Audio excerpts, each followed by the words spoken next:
Okay, so here we are. I'm going to show you guys how to do some orienteering with the compass. Here I've got my military style compass here. It actually has another instrument on it that has a clinometer on it so that you can tell the slope percentage if you needed to do that. But also this thing is a really nice compass. I bought this about a year ago because someone stole my other one that I had that was just like it. So it's still a little tight. The bezel still requires a little bit of elbow grease to turn, but in some ways that's good because it keeps the dial from turning accidentally to where it doesn't need to be. Okay, but what I'm going to do is I've got some different landmarks that I'm going to be trying to target from where I'm at, and we're going to be I'm going to show you kind of how to navigate using landmarks and to try to get directions. Okay, so I'm actually standing at an old tree that I have here. This is an old maple tree. I'm actually in the yard of my old house, which is not too far from where I am currently living. Okay, so I'm standing at this old maple tree, and we're going to shoot for a point that's a little further out. I see a telephone pole or a power pole off in the distance, and so what I'm going to do, I'm going to walk to that power pole. But before I do, I'm going to shoot a bearing. So I'm going to figure out what the direction is of that pole that's way off out yonder. So I'm going to tilt. Let's see if we get my camera here so you can see what I'm doing. So first of all, I'm going to kind of line it up and see about where that pole is. And then I'm going to rotate the dial on the compass so that I can know exactly what the degrees are, because as it is right now, the compass is not calibrated. I had to be careful and make sure that my compass stays in line with what I'm looking at, and I can actually hold this compass up and get it in my crosshairs, okay, and then bring it down to where I can see. So now I'm going to put, because the needle is underneath the glass on this one, okay, I'm lining it up, putting the green arrow under the white arrow, which is on top. And now it's showing that I am looking at about 120 degrees, or actually 125, because this one, the way the increments is set up, so 1 would equal 10, 2 would equal 20, and so forth, all the way up to 360. Okay, so I will be traveling on a heading of 125 degrees to that power pole. Once I've determined what my heading's going to be, as long as I can see that landmark, I can walk straight to it and still be oriented the way that I'm supposed to, because I'm actually using the landmark as it's in my line of sight, using that as my point that I'm trying to get to.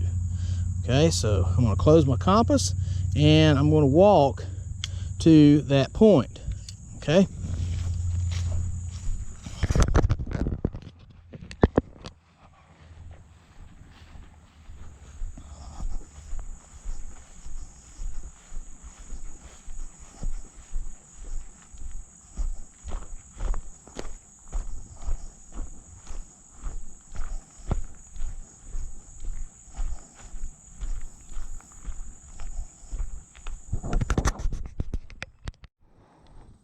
All right, so I'm arriving at my destination.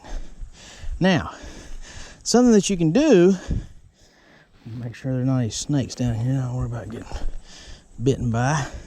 What you can do, and once you have reached your destination, is you can take your compass and you can do what's known as shooting a back azimuth.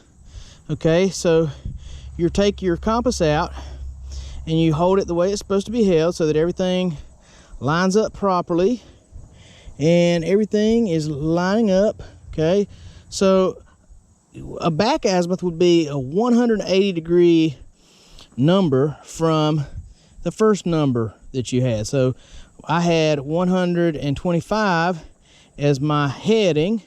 So my back azimuth would be exactly 180 degrees beyond that. So that's going to be about 305 degrees. Okay. So what I'm going to do is I'm going to reset my compass, okay, to 305 degrees.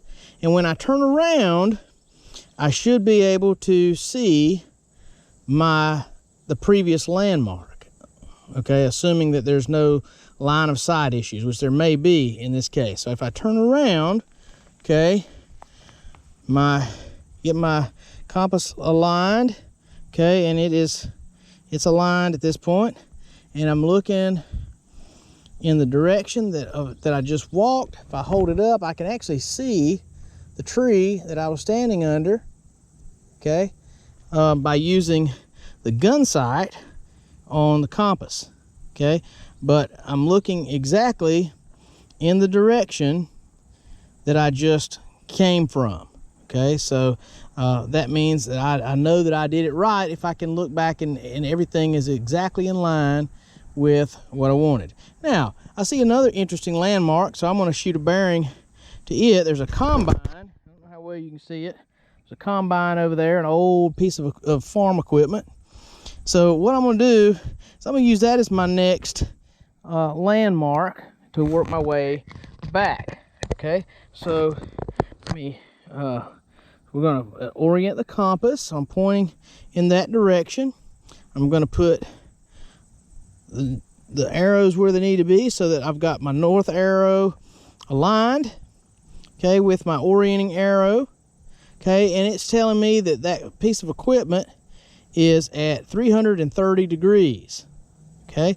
So that's going to be my new heading, 330. So I close my compass and we'll walk to that, as it's just a short distance, and watching for fire ants and everything else. No telling what you'll find around here, living out here in the country. No telling what I'll find under this old combine either. Probably snakes and all kind of stuff in there. Might be worth a look later on. Okay, I'm not going to go all the way up under there. Okay, but I am going to shoot my next bearing. Okay, so we're going to open our compass up again. There's another pole that I can see that I want to get a bead on. Okay, it's not too much of a different angle. Get my compass leveled up here. So I'm turning the dial so that I put my green arrow and my orienting arrow in the same spot. Okay, so now I'm looking at about 287 degrees. Okay, so that's the direction that I'm going to head in now, 287. Okay, so I fold that up, close my compass up, and then just walk to that destination. And it doesn't matter if I walk straight or not. When you're shooting orienting with landmarks, as long as you can see the landmark that you had in your compass sight, that's all that matters. The staying on the same bearing line with your compass doesn't matter quite as much when you're using landmarks, because the landmark is the thing that you're orienting with, not the compass itself.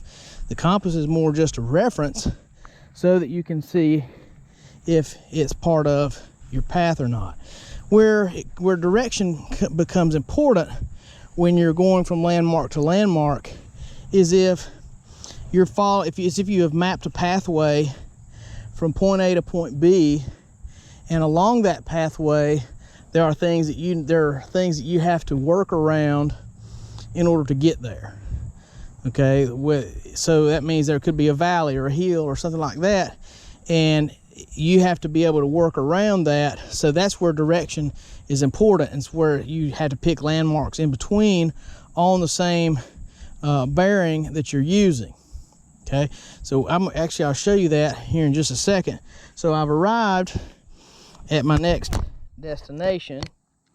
So we're going to pick a new spot. Let me get my compass oriented here and figure out where I'm going.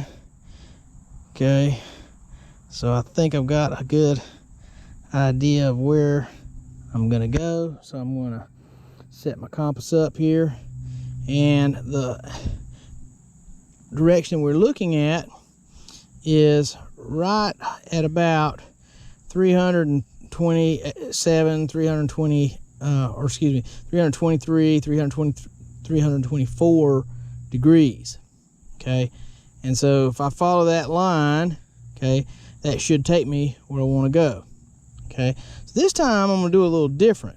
Okay, I'm gonna walk and see.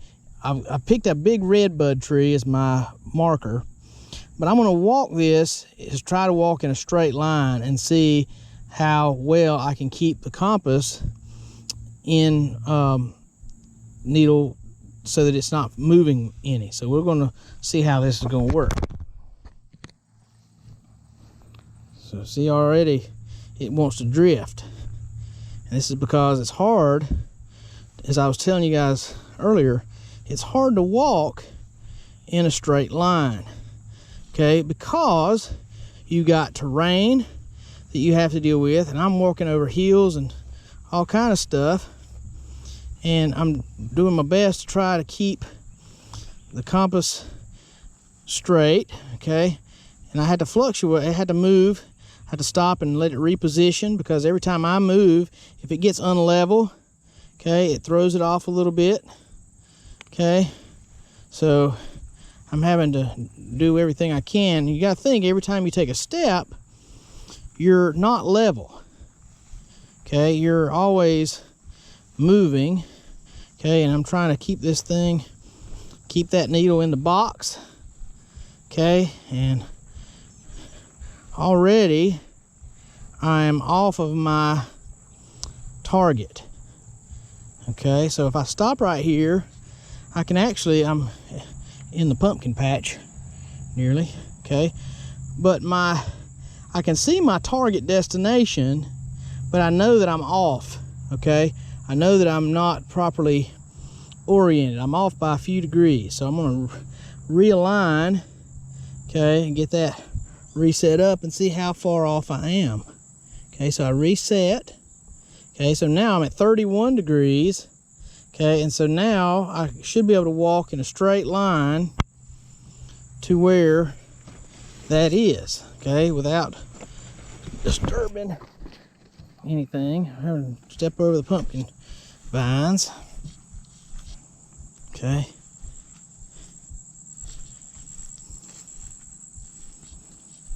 And I'm still missing my mark. Okay. So, in fact, if you want to see the tree I'm looking at, see, this is the tree that I was aiming for, and I missed it by about 5 feet. Okay, that's how much difference there is between me and the tree. So I missed my mark by about 5 feet. Okay, so this is why it's important to understand that traveling in a straight line is not an easy thing to do, especially when you're trying to pay attention to the compass, you're trying to pay attention to where your feet are going. So it definitely creates some interesting challenges when you're trying to orient. Okay, all right, so we've covered the compass pretty well. Again, with this compass, you can see it has a level on it. Okay, it has the bezel. Okay, here's the grid lines. Okay, grid indicator lines for the map, your orienting arrow. The actual north arrow is inside. It doesn't have an arrow, but rather the whole dial spins. Okay, with the green being the most important part, that being the part that's pointed north. Okay, so that whole thing is designed where the whole dial rotates. Okay, the great thing about this one is with this dial, this glows in the dark, so I could actually use this compass at night. Okay, this one also has a little peephole right here that you can actually hold up and be able to see the degrees on it. So that's a good way, another nice tool that you have to help you shoot and make sure that you're on the right heading whenever you're doing this. So just a little bit of fun with the compass. If you have a compass, get out and play with it some. If you don't have one, you can get one at Walmart for about $5 or $6 if you think that you enjoy this kind of thing. Or you can just use your phone, which is what I'm getting ready to do right here in just a second. So I'll put my compass up, I'll get my phone, okay, and you can actually see me getting my phone. You can actually see yourself on my phone. Okay, I'm gonna kind of get aligned here. Now what I'm gonna do is I'm gonna go to my compass app. You should be able to see me doing this. Okay, there's a mulberry tree over there that's got my trail camera on it that I'm getting ready to take down so I can take it and put it in the woods at school. So I'm going to get me a bearing on that mulberry tree.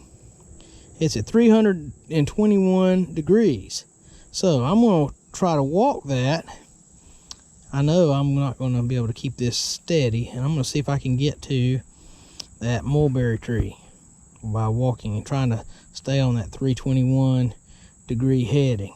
Okay, you see already I'm drifting, so it's not very easy to walk in a straight line.